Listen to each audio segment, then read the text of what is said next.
I bought a gaming PC in an Amish country thrift shop, and it has an actual graphics card in it.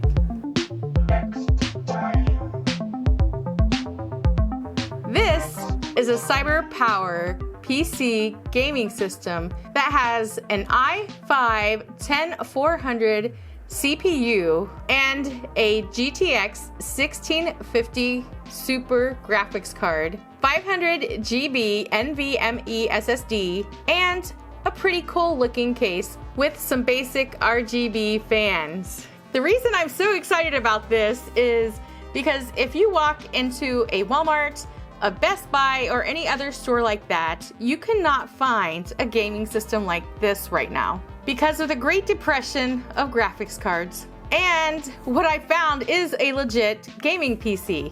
Who would have thought that while living in the middle of Amish country that I would walk into a thrift store and find a gaming PC, and at a really decent price. You can imagine how excited I was to get this home, open it up, and power it on, hoping that there would be no issues at all. So this is pretty much brand new. There's no scratches, there's no smudges, there's no dirt. I could not find even a smidgen of dust inside this PC. It looks like the user probably had it for a couple of hours, ran into a couple of issues, and not knowing how to fix them, he sent them back.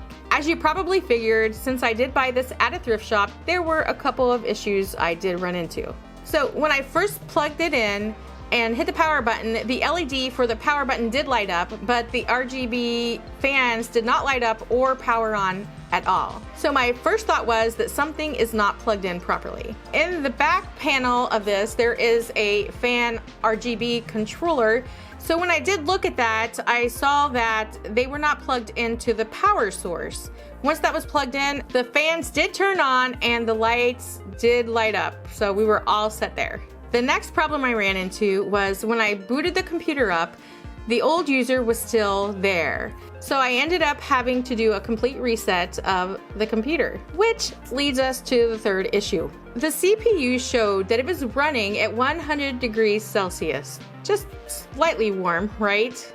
I initially thought that what I would need to do is just add a little bit of thermal paste, but when I got a closer look at it, I noticed that the CPU cooler had actually popped off of the motherboard, and that was what was causing the issue. Once I popped it back in, it immediately ran at 43 degrees Celsius, and it was perfect. Then I thought, okay, we're all set now, just reset the computer, we'll be fine. Once I started the reset, the computer just kept rebooting over and over again. And from past experience, I realized it must be the RAM. So after the RAM was replaced, the computer ran perfectly and I was able to do a complete reset. I could talk about the performance of this PC, but the hardware is really not that big of a deal. The graphics card is an okay graphics card, but it's nothing to write home about. I do wish it had a 1660 Ti or a 2060. Then I would almost consider keeping this for myself. That is all I have for this video. Thank you for watching. If you can share this with your friends, I would greatly appreciate it. Also, if any of you have found something like this in kind of an unexpected place, just let me know in the comments below. It's always fun to see these things, right? And as always, have a game-tastic day.